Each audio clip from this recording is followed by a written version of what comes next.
अब मुझे किसी भी तीर्थ यात्रा की आवश्यकता नहीं है, और वापस अपने देश उनसे पूर्ण ज्ञान प्राप्त करके लौट गए। तो देखिए संतों का ये प्रभाव है, संत व्यक्ति के जीवन में पूर्णता प्रदान कर देता है। एक जरा सी बात सोचिए ना, हम लोग जो भी कुछ कर रहे हैं, मैं जड़ भरत जी के उपदेशों के आधार पर ये बात कह रहा हूं, हम सब लोग जो भी कुछ कर रहे हैं किस लिए कर रहे हैं? संतुष्टि प्राप्त करने के लिए। अगर आपको पानी चाहिए, क्यों चाहिए? पी करके आपको संतुष्टि हो जाए, हाँ ठीक। आपको भोजन चाहिए, क्यों चाहिए? भोजन करने से, हाँ अब ठीक, संतुष्टि हो गई। आपको पुत्र चाहिए, क्यों? पुत्र प्राप्त करने के बाद आपको संतुष्टि हो गई, हाँ ठीक, बेटा हो गया।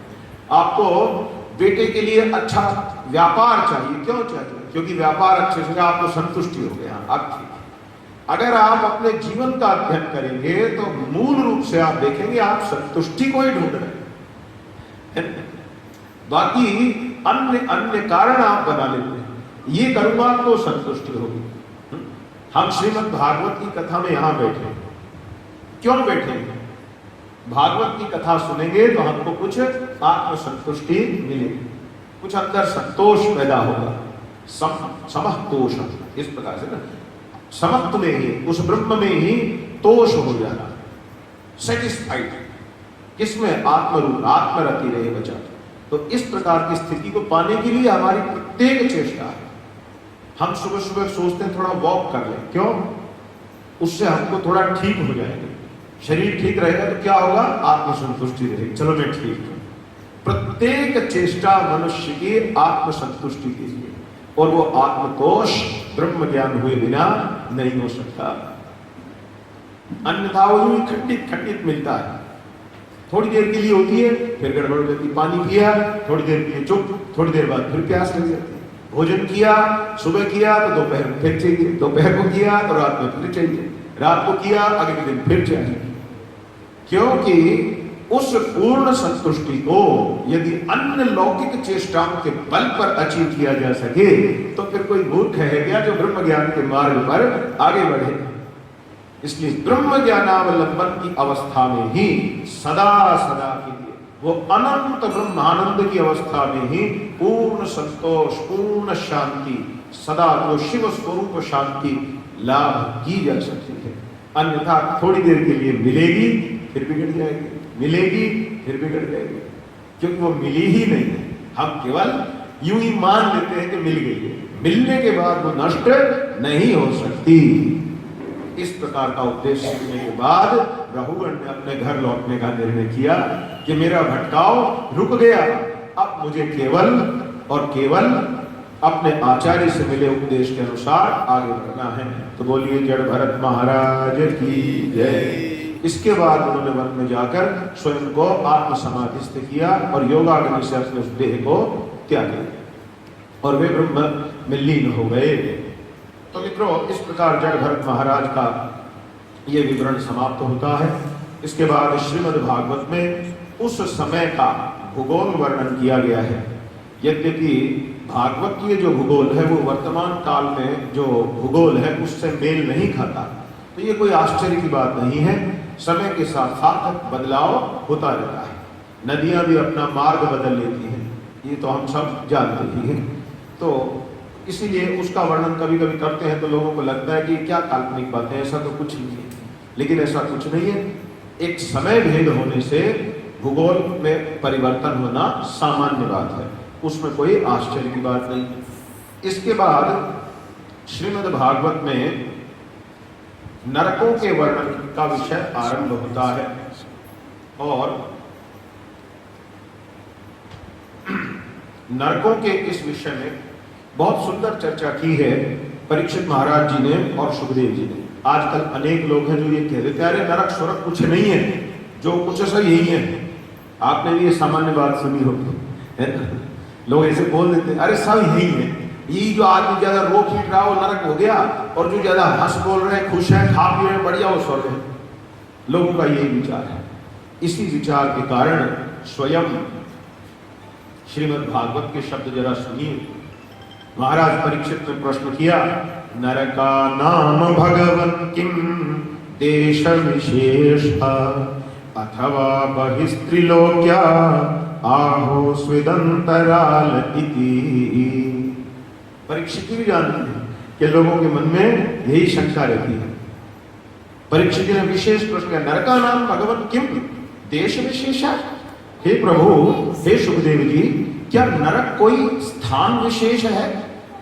इस ब्रह्मांड में कहीं पर कोई ग्रह है, कोई प्लैनेट है, कोई लोक है, या बस यूं ही एक व्यवस्था है कि दुखिया सब दुखियों को नरक में मान लो, सुखी लोगों को स्वर्ग में मान लो? या ऐसी बात है? ये प्रश्न 5000 साल पहले ही पूछा जा चुका है और इसका समाधान सुखदेव जी कर चुके हैं। इसलिए इस पर आज इतना संदेहास्पद स्थिति में बने रहने की कोई बात ही नहीं। अथवा बहिस्त्री लोक्या आहो स्वेदंतराल इति, या फिर ये तीनों लोगों से बाहर कोई स्थान विशेष है या धरती का ही कोई स्थान विशेष है? परीक्षित जी ने कहा, नहीं नहीं, ऐसा मत समझो कि ये कोई काल्पनिक विषय है। निश्चित रूप से इस पृथ्वी के दक्षिण दिशा में नीचे जाकर ब्रह्मांड की तल है कि नहीं, अभी विज्ञान इतनी दूर जाने की स्थिति में नहीं है। वो तो अभी मंगल ग्रह तक भी मुश्किल से पहुंच पाया है और वहां भी उसको कोई बहुत गंभीर जानकारियां प्राप्त नहीं है।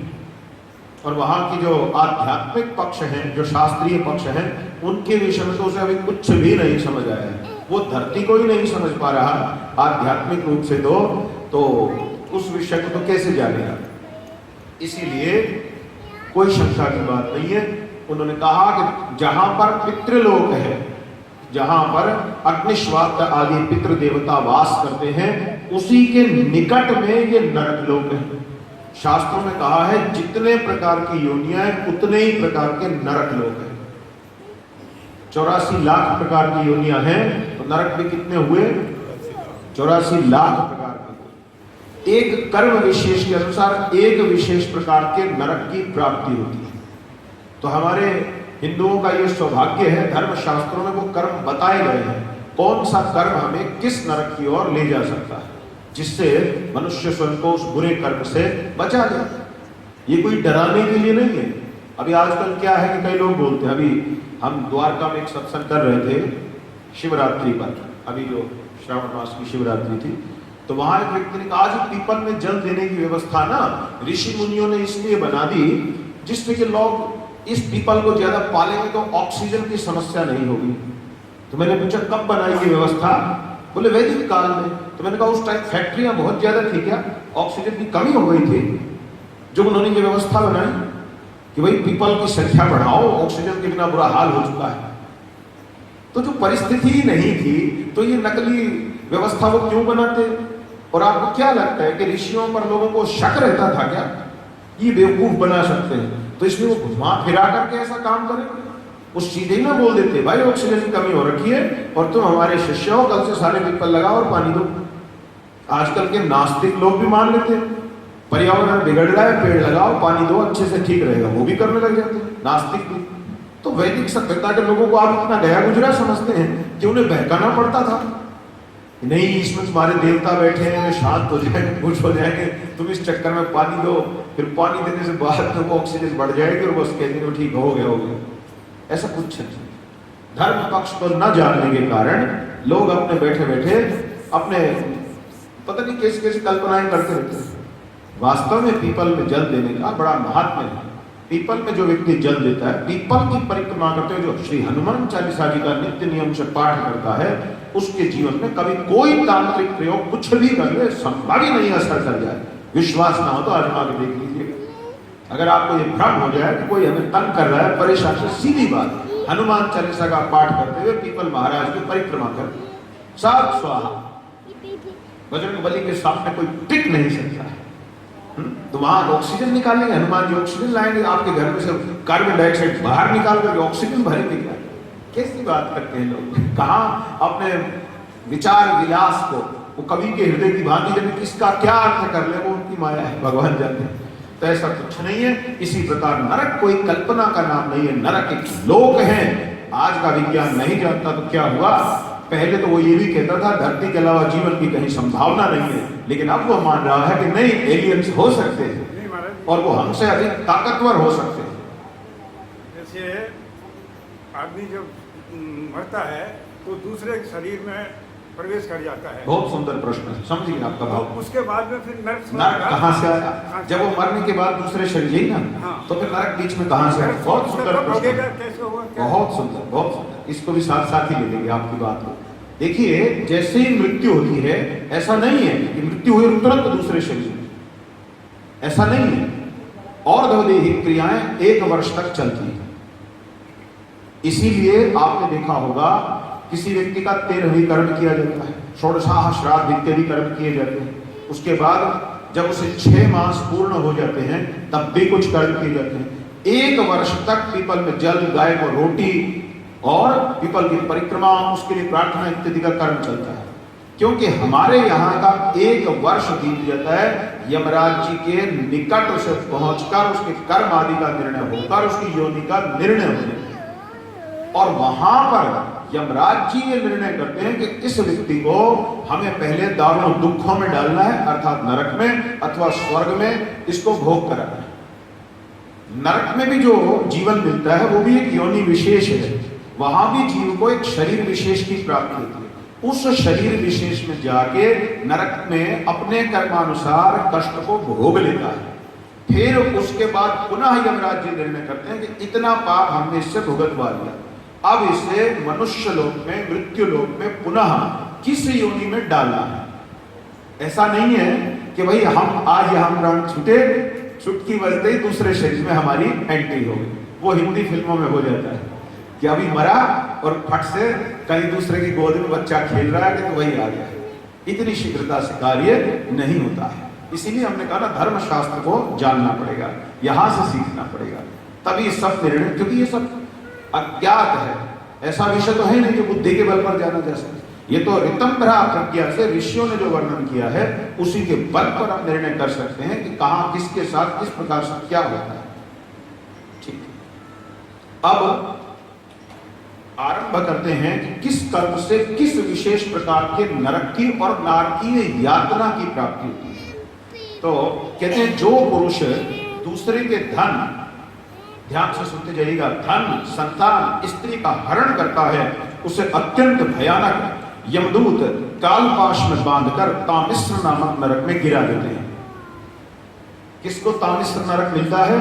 जो दूसरे मनुष्य के धन, संतान अथवा बोलिए स्त्री, इनमें से किसी एक का अपहरण करे तो उसे तामिश्र नरक मिलता है। क्या होता है तामिश्र नरक में? वहां उसे अन्न नहीं मिलता, जल नहीं मिलता, दिन रात यमदूत उसे पीटते रहते हैं और भय दिखलाकर अनेक प्रकार के उपायों से सताते रहते हैं। इससे अत्यंत दुखी होकर बारंबार मूर्छित होता रहता है। तो ये लोग जो आजकल भारत में है ना, आप जानते हैं ना, छोटे छोटे बच्चों का अपहरण कर लेते हैं, बड़ा खुद को समझदार समझते हैं, बच्चों को उठा लिया, सड़कों पर हाथ पैर तोड़ करके भिखारी बना करके बिठा दिया और फिर उनके बल पर कुछ धनराशि इकट्ठी करते हैं। रैकेट्स चल रहे हैं, कैसे कैसे कुकर्म हो रहा है। कारण क्या है?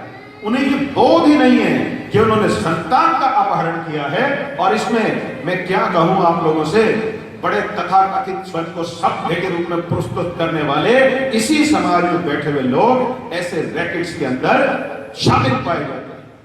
लेकिन उनके ऊपर से नीचे तक क्या पुलिस, क्या नेता, सेटिंग में सबका हिस्सा समय पर पहुंचता रहता है, इसलिए कोई बोलता नहीं। तो ये जो अपहरण, इस पर तो पूरा व्यापार खड़ा कर रखा है लोगों ने, पूरी इंडस्ट्री चला रखी है। लेकिन ये मूर्ख ये नहीं जानते कि तुम 60-100 साल तक तो खुश हो लोगे, ये कुकर्म कर करके उसके बाद तुम्हें पता चलेगा इसकी यातना क्या है। इसलिए शास्त्र बोध यदि समाज को बचपन से ही कराया जाए तो व्यक्ति बहुत सारे कर्मों को करते समय भयभीत रहेगा कि यदि मैं मर करके स्थिति में आ गया तो अनुमान भी नहीं लगा सकते कितनी यातना हमें उस समय भोगनी पड़ जाएगी।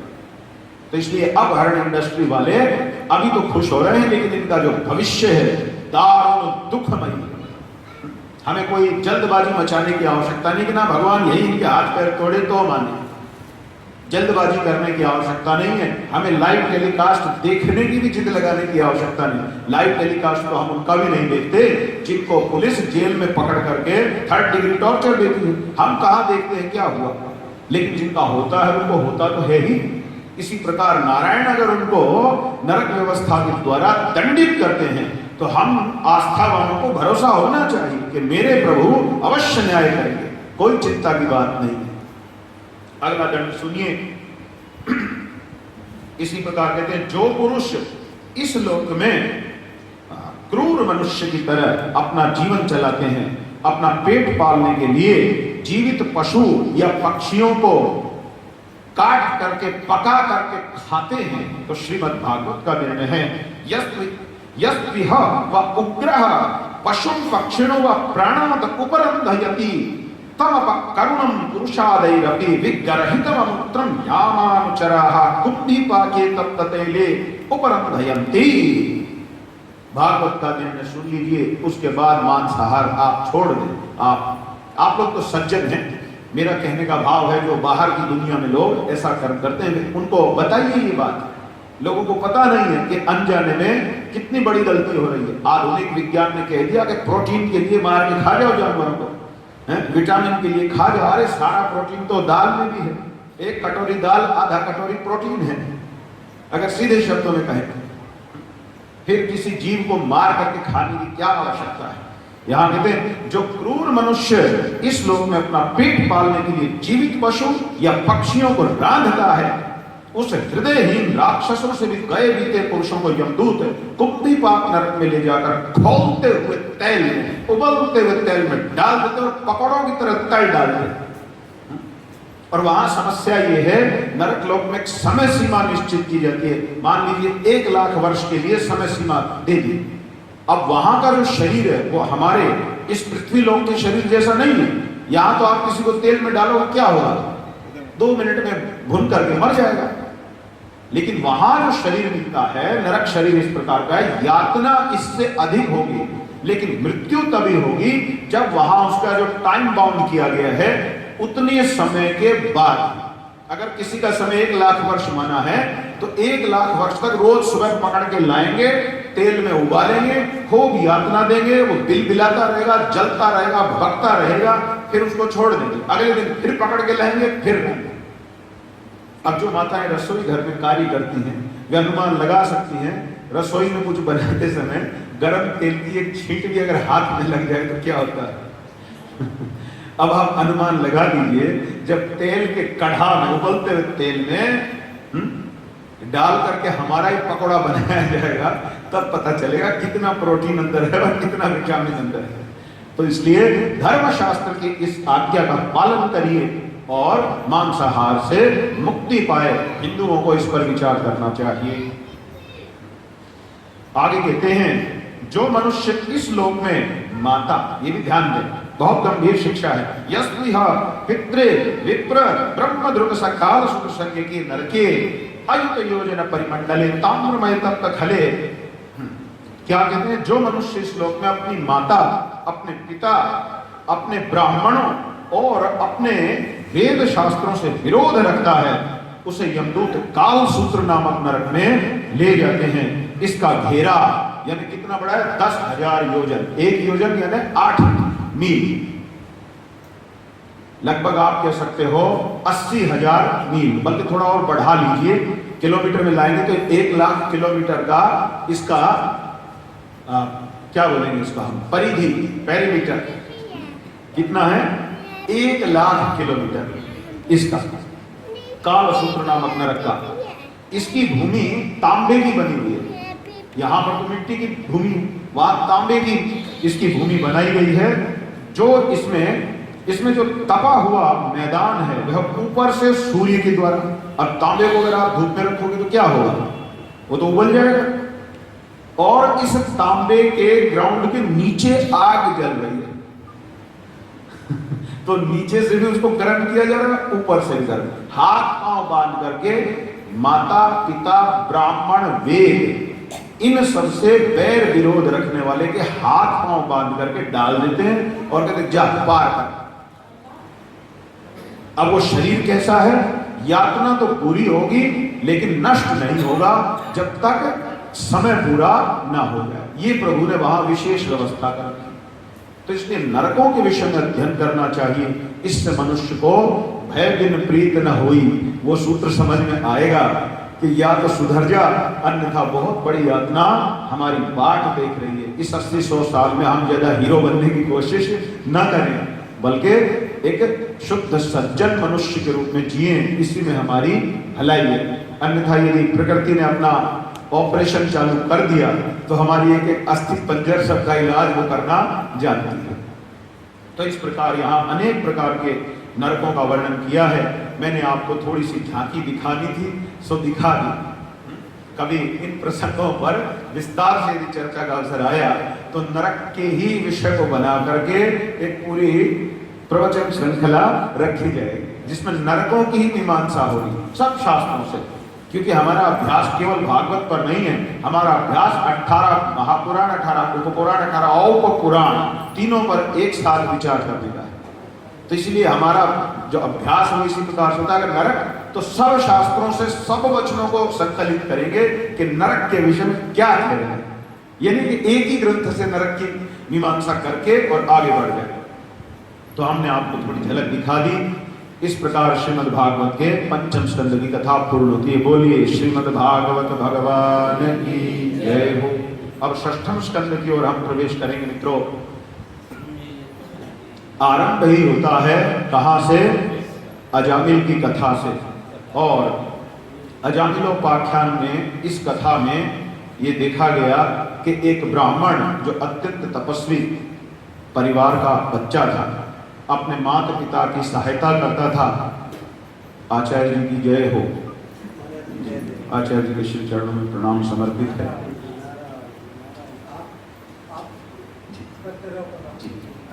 तो अजामिल के इस आख्यान में मित्रों एक बहुत महत्वपूर्ण घटनाक्रम चलता है।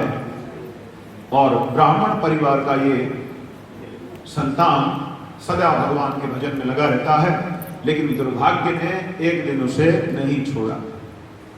जब वो अपने घर के यज्ञ आदि कार्य के लिए संविधाओं का संचालन करने वन में गया हुआ था, वहां उसने एक वेश्या को एक पुरुष के साथ मिलते देखा। उस दृश्य को देख करके उसे बहुत बुरे विचार चित्त में उठते हुए अनुभव हुए।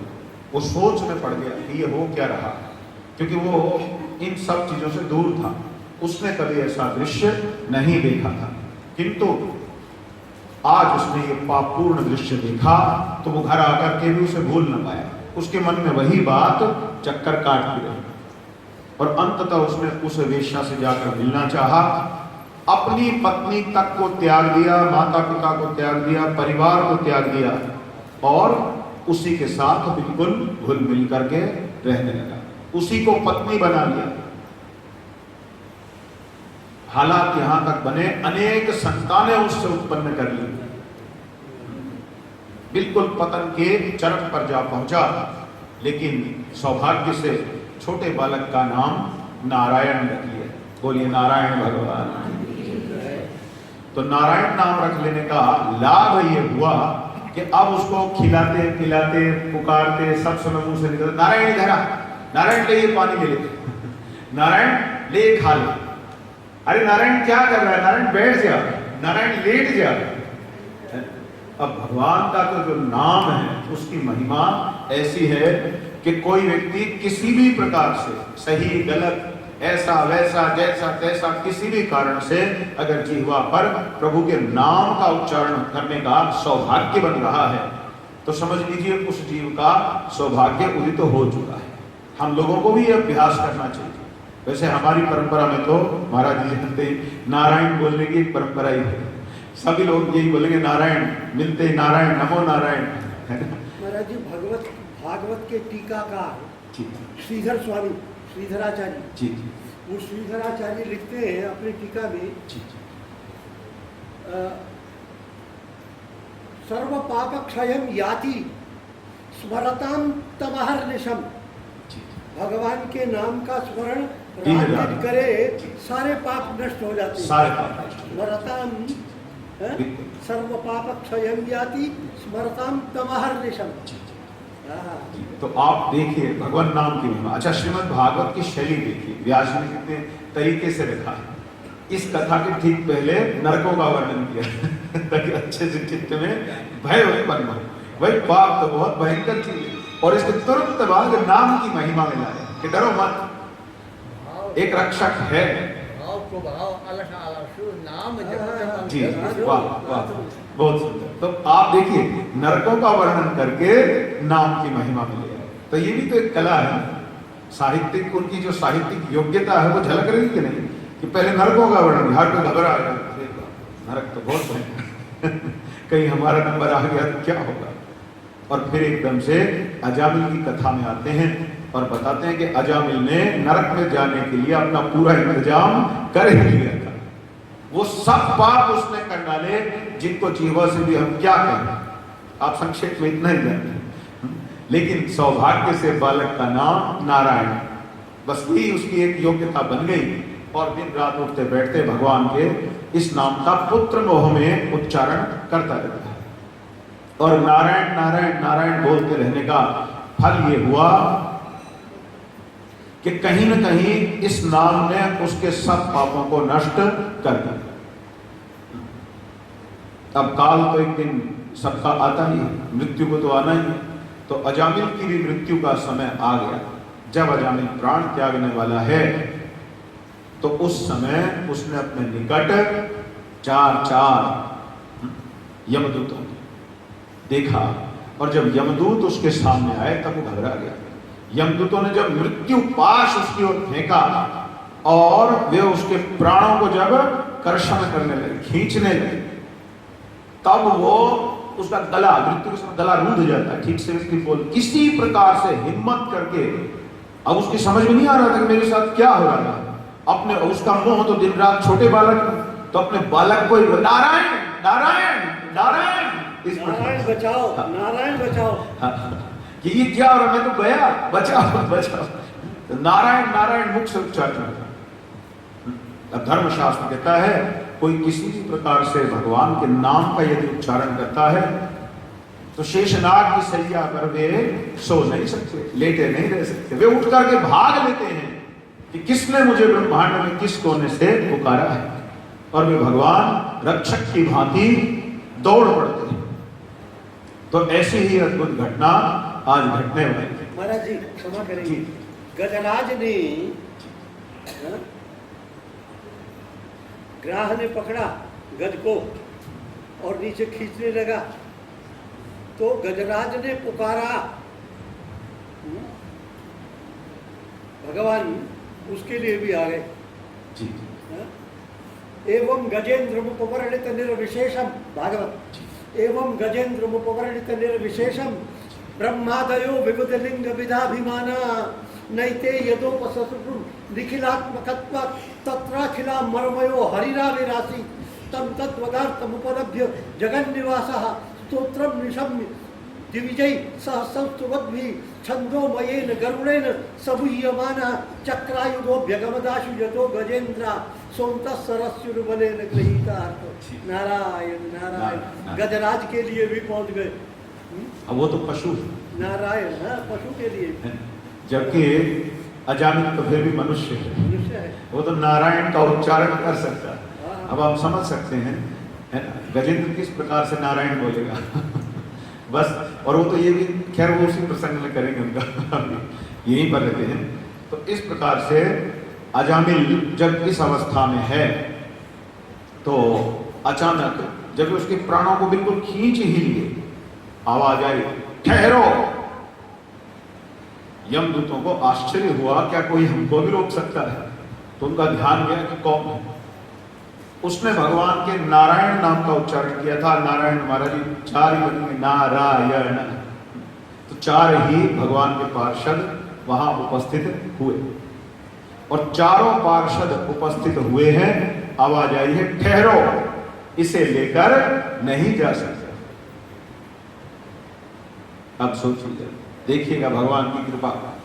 पीछे दंड व्यवस्था सुनी, अब जरा कृपा व्यवस्था भी देख लीजिए। दंड व्यवस्था को बड़ा मानने की आवश्यकता नहीं, कृपा व्यवस्था उसके मुकाबले बहुत अच्छी है। यमदूतों ने पूछा कि ऐसा क्या कारण है जो आप इसे बचाना चाहते हैं? इसने तो कोई ऐसा सत्कर्म भी नहीं किया है, इसने तो कोई अच्छे काम भी नहीं किए, इसने अपनी सती साध्वी पतिव्रता पत्नी का त्याग किया है, इसने अपने माता पिता का त्याग किया है, इसने ब्राह्मण होते हुए भी सब प्रकार के अधर्म किए हैं, सब प्रकार के पाप कर्मों को ये कर चुका है। अब हम इसे इसके कर्मों का दंड देने के लिए ठीक ही तो लेकर जा रहे हैं, आप लोग इसे क्यों बचाना चाहते हैं? सामान्य जनता की यही स्थिति है, वे केवल ये सामान्य लोग सामान्य धर्म का ही विचार कर पाते हैं, विशेष धर्मों का विचार नहीं कर पाते। तब नारायण भगवान के चारों पार्षदों ने कहा, हे यमदूतो, तुमने ये तो विचार किया कि लोक में इसका गलत क्या है, परंतु यदि तुम जैसे लोग जिनके कंधों पर धर्म की व्यवस्था को संभालने की जिम्मेदारी है, यदि वे सही सटीक विश्लेषण नहीं करेंगे तो ये बताओ फिर ये धर्म की व्यवस्था कैसे चलेगी? थोड़ा तो विचार करो। इसके मुख से भगवान के पवित्र नाम का उच्चारण हुआ है, और क्या इतना ही पर्याप्त नहीं है इसकी रक्षा के लिए? जीवन के अंतिम क्षण में भगवत नाम किसी की जीवा पर आना ये कोई सामान्य बात नहीं, बहुत बड़ी बात है, क्योंकि इतना निश्चय हो गया इस व्यक्ति ने इस जन्म में, पूर्व जन्म में अथवा पूर्वादि पूर्व जन्म में कोई बहुत विशेष तप संपन्न कर रखा है। अन्यथा ये कैसे हो सकता है कि एक मरणासन्न व्यक्ति जिस समय उनका गला रुंध रहा है, लोग चिल्लाने लग जाते हैं, माँ बाप भाई बहन डॉक्टर को बुलाओ, हाय मर गया, हाय हाय करेंगे, लेकिन राम राम नहीं कर पाएंगे। और भले ही बालक के मोहवश इसके मुखारविंद से ये भी तो कह सकता था, बेटा बेटा बचा, मेरे बच्चे मुझे बचा, नहीं, इसके मुंह से निकला नारायण नारायण नारायण। तो भगवान नाम के उच्चारण के कारण इसकी रक्षा अवश्य में अब की जाएगी। ब्रह्मांड में अब कोई ऐसा बल नहीं है जो इस अजामिल को नरक की यात्रा करा सके। इस प्रकार दोनों इस विषय में विचार विमर्श करते हैं। अंततः यमदूतों को जाना पड़ता है, यमदूत जाकर यमराज जी को बताते हैं। यमराज जी ने भी विचार पूर्वक जब सारे दृश्य